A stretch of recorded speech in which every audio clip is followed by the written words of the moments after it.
ദൈവത്തിന്റെ മഹത്വം. നോമ്പിൻ ദിനങ്ങളിലെ വചന ധ്യാനത്തിലേക്ക് പ്രാർത്ഥനാപൂർവം സ്വാഗതം. ഇന്ന് ധ്യാനിക്കുന്നത് ഉൽപ്പത്തി പുസ്തകത്തിൽ 4-ാം അധ്യായം 16-ാമത്തെ വാക്യം. അങ്ങനെ കയീൻ യഹോവയുടെ സന്നദ്ധിയിൽ നിന്ന് പുറപ്പെട്ട് ഏദന് കിഴക്ക് നോദ് ദേശത്ത് ചെന്ന് പാർത്തു. ഹാബേലിനെ കൊന്ന ശേഷം കയീൻ ദൈവത്തെ അഭിമുഖീകരിക്കുന്നു. ദൈവം ചോദിച്ച ചോദ്യങ്ങൾക്ക് മറുപടി നൽകി ദൈവത്തിൽ നിന്ന് ശാപം ലഭിക്കുന്നു.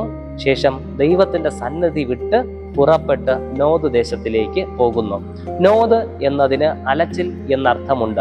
ദൈവത്തിന്റെ സന്നിധിയിൽ നിന്ന്, അതായത് ദൈവത്തിൻ്റെതായിട്ടുള്ള സംരക്ഷണമുള്ള ഇടത്തു നിന്ന് അലച്ചിലുകളിലേക്ക് കയീൻ പുറപ്പെട്ട് പോകുന്നതാണ് ഈ വചനഭാഗം വ്യക്തമാക്കുന്നത്. പോകുന്നതിന് മുൻപ് ദൈവവുമായുള്ള ബന്ധത്തിൽ പറയുന്ന 3 കാര്യങ്ങൾ, കയീൻ സംസാരിക്കുന്ന 3 കാര്യങ്ങൾ നമുക്ക് കണ്ടെത്തുവാനായിട്ട് സാധിക്കും. ഒന്നാമത് 4-ാം അധ്യായം 9-ാം വാക്യത്തിന്റെ ആദ്യ ഭാഗത്തിൽ, പിന്നെ യഹോവ കയീനോട് നിന്റെ അനുജനായ ഹാബേൽ എവിടെ എന്ന് ചോദിക്കുന്നത് ദൈവമാണ്. തന്റെ സഹോദരനെ കുറിച്ചാണ് ചോദിക്കുന്നത്. അതിന് കയീൻ കൊടുക്കുന്ന മറുപടി ഞാൻ അറിയുന്നില്ല എന്നാണ്. താനാണ് കൊന്നത് എന്ന ബോധ്യവും കയീന് ഉണ്ട്. എന്നാൽ അത് മറച്ചു പിടിച്ചിട്ട് കള്ളം പറയുകയാണ്. ഞാൻ അറിയുന്നില്ല, എനിക്കറിഞ്ഞുകൂടാ.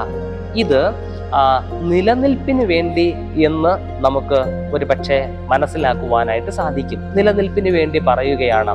ഇത്തരത്തിൽ നാമും യാഥാർത്ഥ്യത്തെ മൂടിവെച്ച് കള്ളം പറയുന്ന സാഹചര്യങ്ങൾ ഉണ്ടാകാം. പലപ്പോഴും പല കാര്യങ്ങൾക്കും മറുപടി എനിക്കറിഞ്ഞുകൂടാ, ഞാൻ അറിയുന്നില്ല എന്ന രീതിയിൽ നമ്മൾ പ്രതിവചിക്കുമ്പോൾ വ്യക്തമായി അകവും പുറവും കാണുന്ന തമ്പുരാൻ നമ്മെ സസൂക്ഷ്മം കണ്ടുകൊണ്ടേയിരിക്കുന്നു എന്ന ബോധ്യം നമ്മെ ഇന്നു മുതൽ, ഈ നിമിഷം മുതൽ നയിക്കട്ടെ.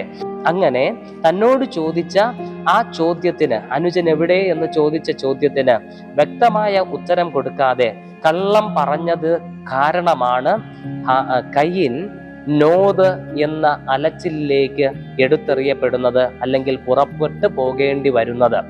കള്ളം പറയുന്നത് നമ്മെ അലച്ചലിലേക്ക് നയിക്കും എന്ന് കയീന്റെ ജീവിതം പഠിപ്പിക്കുന്നു. 2, ആ ഭാഗത്ത് തന്നെ അടുത്ത് കയീൻ പറയുന്നത് ഇങ്ങനെയാണ്: ഞാൻ എൻ്റെ അനുജന്റെ കാവൽക്കാരനോ, ഞാൻ എൻ്റെ അനുജന്റെ കാവൽക്കാരനോ. ഉത്തരവാദിത്തങ്ങളിൽ നിന്ന് ഒഴിഞ്ഞു മാറുന്ന മറുപടിയാണ് ഇത്. നമ്മെ ദൈവം ആക്കി വച്ചിരിക്കുന്ന ഇടങ്ങളിൽ നമ്മുടേതായ പല ഉത്തരവാദിത്തങ്ങളുമുണ്ട്.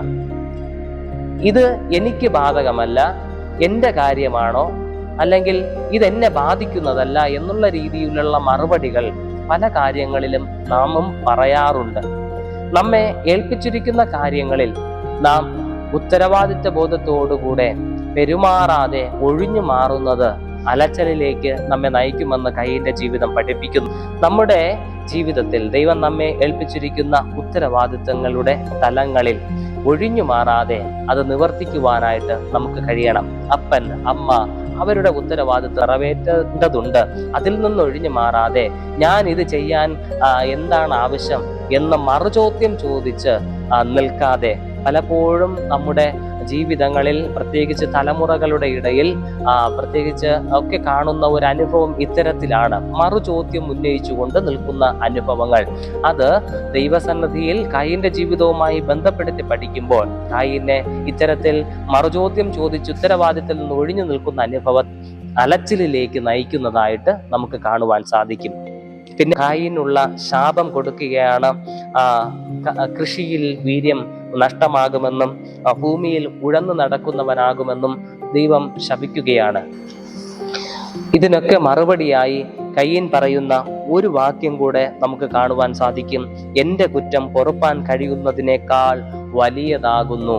എൻ്റെ കുറ്റം പൊറുപ്പാൻ കഴിയുന്നതിനേക്കാൾ വലിയതാകുന്നു. അതായത് പശ്ചാത്താപത്തിന് പകരം പരാതി പറയുന്ന, പരിഭവം പറയുന്ന അനുഭവമാണ് നമുക്ക് കാണുവാനായിട്ട് സാധിക്കുന്നത്.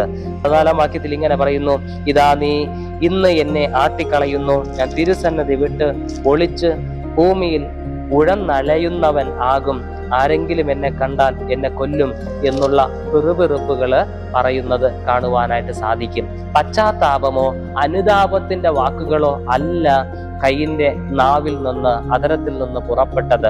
പരിഭവങ്ങളുടെ അനുഭവങ്ങളായിരുന്നു.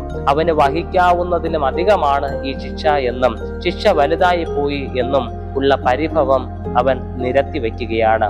പ്രിയമുള്ളവരെ, ഈ കയീന്റെ ജീവിതം നമ്മെ പഠിപ്പിച്ചത് വളരെ അർത്ഥവത്തായ കാര്യങ്ങളാണ്. കള്ളം പറയുന്നത് അലച്ചിലേക്ക് നമ്മെ നയിക്കും.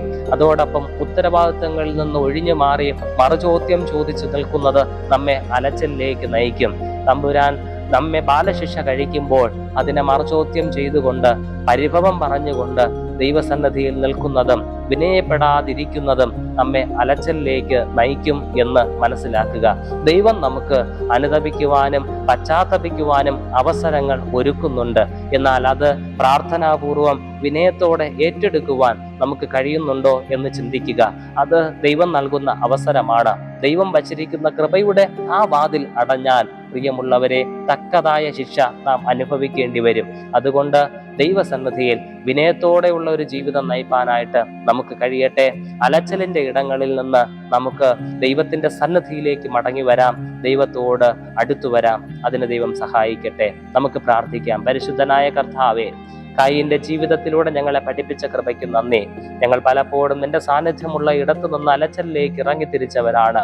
ഇപ്പോൾ മടങ്ങി വരുവാൻ ഞങ്ങൾ ആഗ്രഹിക്കുമ്പോൾ ഞങ്ങളുടെ പിഴവുകളും കുറ്റങ്ങളും കുറവുകളും വലുതാണ് എന്ന് ഞങ്ങൾ തിരിച്ചറിയുന്നു. പിറുപിറുക്കുന്നവരായിട്ടോ മറുതലിക്കുന്നവരായിട്ടോ മറുചോദ്യം ചോദിച്ച് ഉത്തരവാദിത്തങ്ങളിൽ നിന്ന് ഒഴിയുന്നവരായിട്ടോ തീരാതെ കർത്താവെ, ശരിയായ പശ്ചാത്താപത്തോടും അനുതാപത്തോടും തിരുമുഖം അന്വേഷിക്കുവാൻ ഞങ്ങളെ സഹായിക്കണമേ. പ്രാർത്ഥനയോടെ സമർപ്പിക്കുമ്പോൾ കേൾക്കണം പിതാവേ. ആമേൻ.